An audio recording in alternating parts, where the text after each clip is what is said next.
Okay, so let's just jump into it. So this week's Sunday call was pre and post workout meals or whatever, right? And so I feel like we always focus on protein, protein, protein, protein, protein. Like protein is like the star. And that's not necessarily wrong, but I really feel like carbs are a star too. They do a lot of things that protein doesn't do. And I also feel like carbs are scary for people. Just diet culture, keto, especially if you're CrossFit, paleo, like all the things. I feel like carbs can be like a scary thing and hard to navigate. So I thought like we should talk about them. And especially we should talk about them pre and post. So carbs are the body's number one preferred choice of energy, right? That's what it pulls from the easiest. That's what it likes. And so if we're not eating enough carbs, sometimes we'll feel fatigued, or especially during a workout. Like, have you ever just felt like, oh my God, I got like cement legs? I mean, sometimes you're just sore, but you just feel tired. Like, God, I could pick up this weight before and it just feels hard. The chances are is maybe you're not eating enough carbs. So as far as like meal timing pre-workout, it's pretty much the same as like what Christy said, have a good meal like 3 to 4 hours before if you can, because really if you eat any sooner than that, then your body probably hasn't even digested that food and turned it into any kind of energy that's usable during a workout. And so just thinking about getting a balanced meal before your workout, 3 to 4 hours. If you work out in the morning, your pre-workout meal is considered your dinner. So with that being said, after your workout, it's important to replenish your glycogen stores. And that's what carbs do, right? Because glycogen gives your muscles energy. And so eating a carb afterwards, your body is like primed to take in nutrition and take in fuel right after your workout. And so it wants to just go in and use that and replenish your body. And that doesn't mean like, I think a lot of people think of that as in like, I just burned these calories and now I got to put it right back in. Like it doesn't really work that way, because really it's not storing carbs after your workout. It's not storing any food after your workout, because your body is primed and wanting to move right into repair mode. The other thing that carbs do right after your workout is slow down your cortisol levels, because your body will walk out of the gym and okay, the workout's done. Stress is over, right? We think that like, thank God, but your body doesn't know right away. And so it's good to get a carb in right away to bring the cortisol level down. So your body's not in like this constant state of stress longer than it needs to be, because working out is good, but working out is also a stressor on the body, and the body doesn't like a lot of stress, right? That's like when we're in like a weight loss season and we have all these other stressors going on in our life. We're under eating or whatever, and the body's trying to just like manage that stuff. Weight loss goes last, because the body can only handle so many stressors at a time. So eating a carb post workout is good to help bring that stress level down, because the body doesn't really know. The brain doesn't know if it's physical stress, mental stress, emotional stress, whatever. Stress is stress. So that is another really good reason why to eat carbs after your workout. I am a firm believer that if we are eating consistent meals, breakfast, lunch, dinner, snacks, we have really good nutrition, we're consistent with it, there's no reason to really be so overly concerned about your pre-workout meal, right? Because it's coming. You're consistent. You have energy stores. You're never really depleting them totally. So you don't have to like worry about like marathon runners eating a plate, like having a spaghetti feed before their run. And so don't get so overpowered by the thought of a pre-workout. As long as unless you're not eating food, of course, then but as long as you're like consistent on your meals and your nutrition, pre-workout, you'll have the energy, because you'll have the stores of energy. Does that make sense? So I want to open this up and just talk about what you guys think about that. If you have any questions, even about carbs completely. The other thing actually I wanted to mention, now that I'm thinking about it, is recovery. Somebody, not going to say any names, somebody brought it to my attention that they don't like to eat carbs on the days they don't work out. And actually, right, recovery is where the magic happens. In recovering your muscles and growing. Okay, so when we break down our muscles, right, we tear little tiny micro tears into our muscle fibers. And if we don't rest, we're just tearing on top of tearing on top of tearing, and just inflammation. And it doesn't have any time to like grow back and be stronger, right? And so on your day off is when that is happening. Your muscles are trying to repair itself. They're going stronger. They get over the whole trauma of what a workout is to the muscles. And the energy source that it likes is, guess what? Ding, ding, ding, ding, carbs. So that is another good thing, good reason why to not eliminate carbs on your recovery days. It's important to get carbs in consistently. Because remember, even at rest, we are burning like on average, 14 to 1600 calories doing nothing. And that takes energy. That's a lot of calories just to live, right? And so it's also really important to eat carbs on your off days of exercise. Because I think that's a misconception sometimes too, is people want to only, prioritize the best times of eating and then not prioritize, they get into this diet culture that, oh, I'm not working out, so I don't need to eat as much. And so I think it's important to keep that, because remember, if we don't eat enough consistently, workout or no workout, what ends up happening? Our body gets adapted, we do all the things, or we get cravings at night, blah, blah, blah, blah, blah. So let's open it up.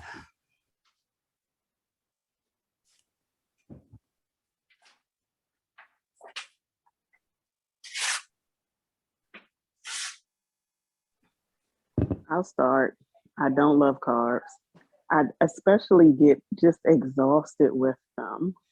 They they are a lot to chew, a lot to cook. It's just a lot when fruit is just so easy, but it doesn't give me the oomph that I need, I guess, in general.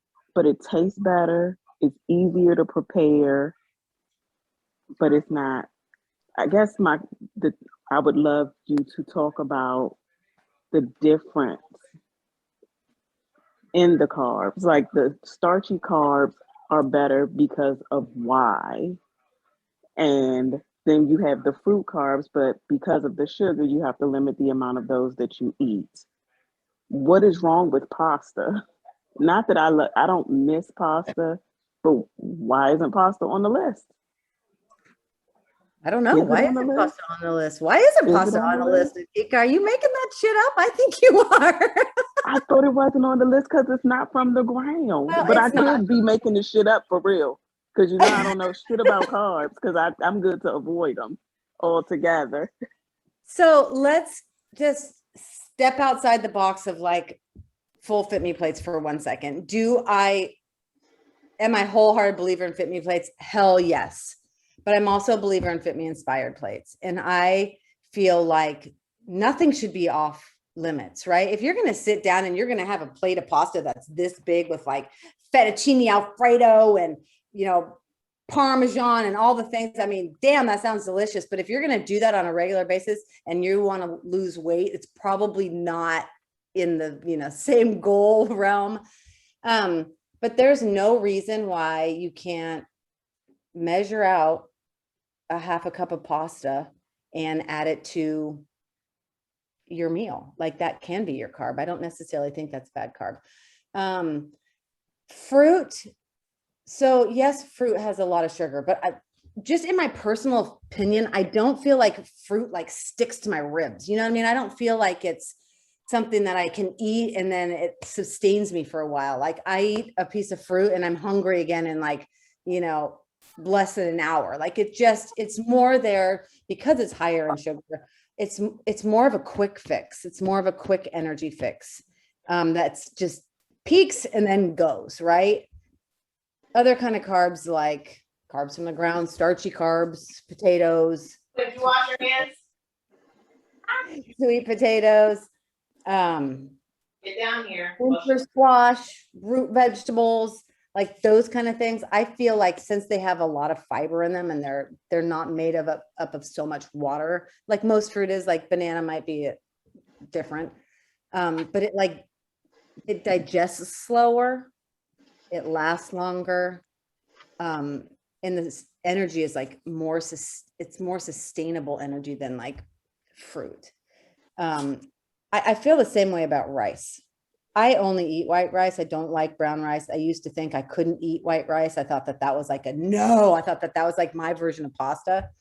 But really brown rice and white rice are the same rice. One just has a hole on it and one doesn't, right? And so the thing about brown rice is, yes, it does take longer to digest because it has to also, your body also has to deal with now this hole that's on this piece of rice, right? It's like one more thing that it has to digest. And so, yes, it's wait. Brown rice is brown because it has a hole in it? No, not a hole, like a Like, what the hell? H-U-L-L, like a hole. Oh. Like, I've never seen a hole. Okay. I'm with you now. My I know, God. I wasn't pronouncing it good. I heard what you heard, Natika. But But it's still from the ground, right? It's still from the ground. And so I say with your rice, it's a preference. So yes, there are different kind of carbs that do different kinds of things. How about that? Instead of thinking that something's good and bad, like, is pasta more processed? Yes, because it's a food that has to be like made, it's not from the ground. But at the same time, as long as you're not pairing it with like traditional something that's high in calories, I don't think it's off limits. And if you measure out like a half a cup of spaghetti, it's really about the size of a tennis ball. If you have like the size of, if you watch my video, if you have, and that is a proper serving. So go have some pasta. So Leah, okay, go ahead. I was just wondering, like carrots and tomatoes, like if I'm trying to make a Fitme plate and I'm doing spaghetti sauce, right? Mhm. I'm doing zucchini noodles, spaghetti sauce with tomatoes and ground meat. I don't have sweet potato in there. Is that still like, how does that? Are you talking in terms of veggies being a carb? Yeah. Yes, veggies are carbs. What? If you All of them? Mhm. The starchy veggies. Wait, what do we? Even green leafy veggies are carbs. Ha! You have been eating carbs. I don't need no extra one. Shit, I didn't know that either. Yes, they are, but they carry a much lower carb, content than like a potato or something like that. And so if you're going to get a sufficient amount of energy from broccoli or zucchini noodles, you're going to have to eat a buttload. Okay. Do you know what I mean? Because so much of it is fiber also. And so, yes, if you ever have questions about carbs, the great tool is MyFitnessPal. Like, instead of using it as a weight loss thing, use it as a get to know my food and what my food's macros are and what the serving size of certain certain foods are. I think that MyFitnessPal is an amazing tool for that. Amazing. If you ever have a question, if I ever have a question, I just go plug it in and be like, oh, I can eat 2 cups of that instead of a half a cup because it's lower in carbs. So, and I need more carbs, right? Right. So that is a really good tool. Like, I would say anywhere from 25 to 35 grams of carbs per meal, something like that. And so plugging in that into your FitnessPal of whatever you're eating, and then see what portion you need to make sure that you're getting enough. We don't have to be scared of carbs. If we're doing things in our life, and this is what, if you've done the metabolism review, this is what this is all about. Like, what is your activity level? What are you doing in your life? Okay, you need this much carbs in order to sustain that and feel good about it. if you don't have that much carbs, the chances that you're going to actually be making progress and feel good about what you're doing is slim. And that's why carbs are so important.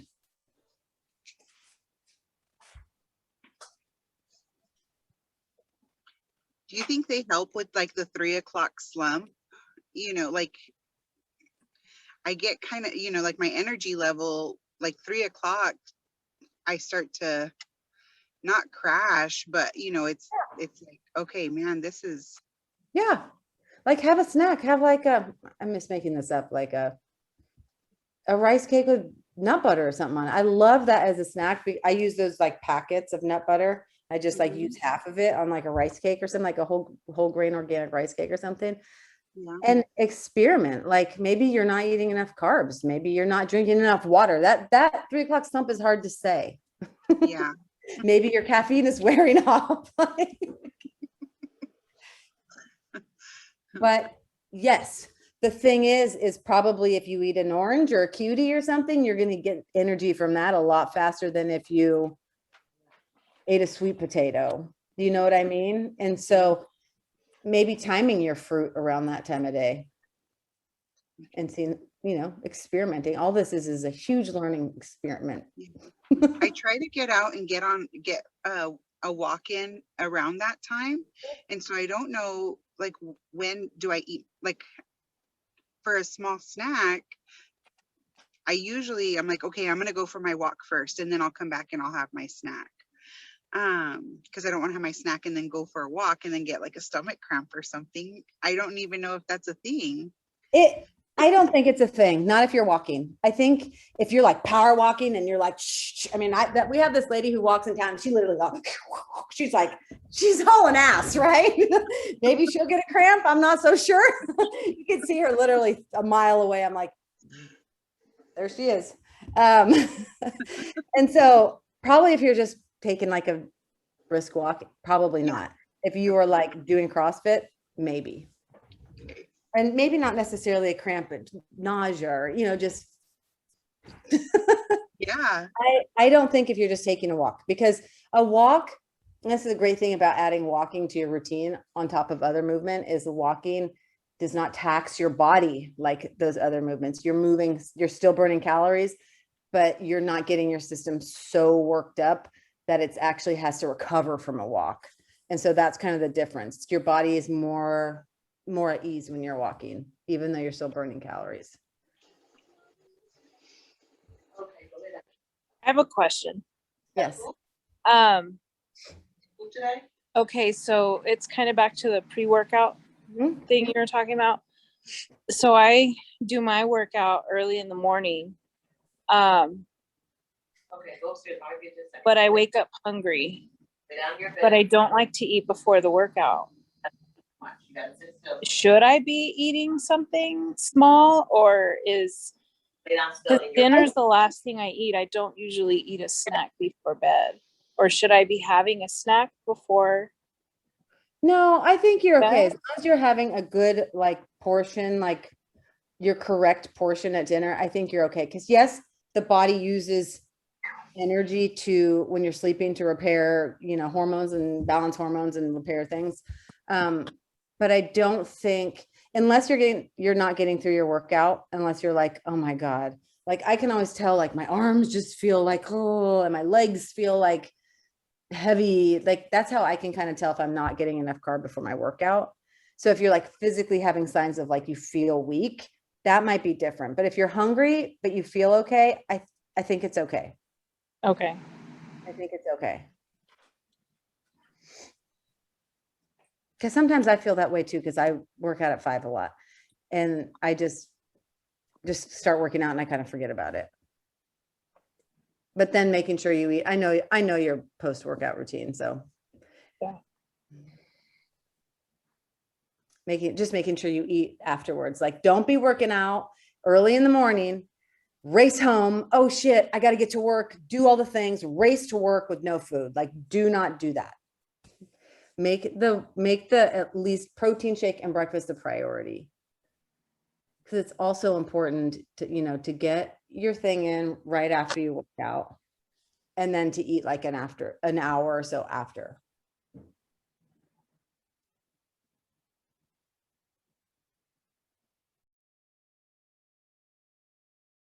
Does anybody have any exciting carb ideas?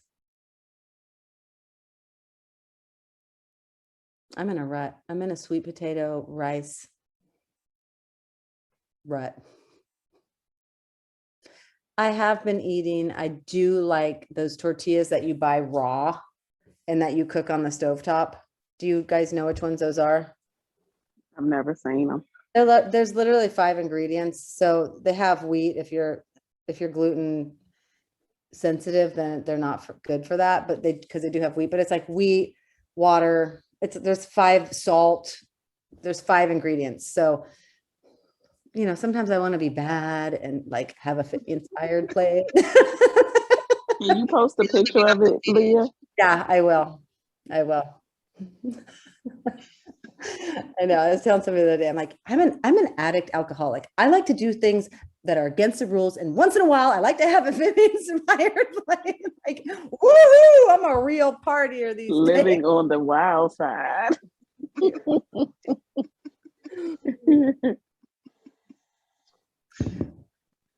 Seriously. The other, another good carbs, actually just bought some today, is root vegetables. Do you guys ever eat root vegetables? Like I got some rutabaga. I haven't had that in a long time, so I'll keep you posted. But I do like rutabaga. Rutabaga is like does it taste like something else that I would be familiar with? I don't remember. I think it's kind of like turnipy. Oh God, Leah.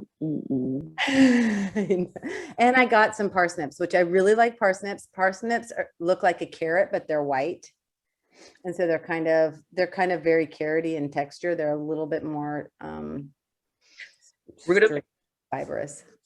Do you roast them like carrots? Yes, Nicole. Sorry. You're gonna make me some rutabaga? No, I can't stand them. So my mom loves gosh. Makes them for Thanksgiving, and it's a hard round root vegetable, and it's I guess similar in color to butternut squash, but it has a much stronger flavor, I think. Oh God. Nope. I don't know. But it's like one of those things folks either love or hate. But it's very hard to cut up. Like it's a workout cutting it up. Like my mom would have my dad cut it in half for her there, but it was a hard start. So, but I don't like it. The parsnip sounds worth trying. That's a carb? Parsnips, I like the parsnips a lot. Yeah, well, it's like a starchy vegetable. Okay, and it cooks like a carrot roast. You can roast it like you would carrots. Yes, or sometimes I put them I just throw them in the Instant Pot with meat and just like be done with it because I'm a kind of a lazy chef like that. And they're good like that too, but they are good roasted also.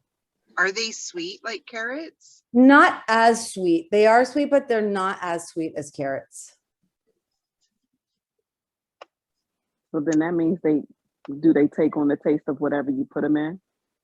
Are they mild enough to take on the taste of something else? Yes and no. Yes and no. Okay. Yes. Okay, I'm gonna try that. Yes. Yes and no. Yes. I would say that. You might like that one. I actually grow them in your garden. I don't. We actually just grew some carrots this winter. We're growing carrots right now, and they are slow growers. Slow. And the rutabagas get like this big and they can get really thick. And so they're probably really slow growers too. And can the parsnip be eaten raw, as in like dipped in something? Or is it not that kind? I've never tried it that way. Nicole, have you? No, I've never had. You also haven't tried cooking the thing that I cut my hand on. Natika, I think you've had parsnips we went out to dinner once. It was in like a dish that we had. So I believe you've had parsnips, just didn't know it. Did I eat it? You ate it. You're such a child. You ate it because parsnips have it's a pretty mild flavor. They're not a very strong flavor. I think you would like them, especially if you like. I think you would like parsnips. Cool. Something new to introduce to the family. There would probably also be good like carrots, like in a cast iron pan, cut thin, like with a little bit of butter and salt and pepper, it would probably be really good like that too. So any other questions on carbs? Any other questions on pre and post workout carbs? Any other questions on anything? Anything you guys want to talk about next week? I like this one, Leah. I knew you would. I do too. And it's true. Carbs are easy to cut out. And I think that's why like keto's so popular, because guess what? In keto, you're only avoiding one thing. Like, when you're dieting, you're avoiding you're going low fat, you're going less, it's like all these things that you have to navigate. And keto's like, I can eat whatever I want, just stay away from carbs. And so I think that's why keto sometimes gets so popular. And, keto has its place for people, but if you're doing movement in your life, it's really hard to maintain like movement and feeling good through, like exercise, especially if you're like a CrossFitter or strength trainer or whatever, without carbs. It's really hard. Life is just better with carbs. That's what I think. Have we talked about fats yet? No, do you want to? I would love to. Okay. And so just one other quick thing, like when you do your post protein and carb after your workout, do not have a fat with that right away, because since fats have 9 calories per gram versus 4 that protein and carbs have, they take longer to digest. And so you don't get that fuel into your body as fast as you would without a fat. Fat slows down digestion. Okay. Awesome, ladies. It's Thank always you, fun. Leah. Always fun. You're welcome. Thank We'll see you you. ladies next week.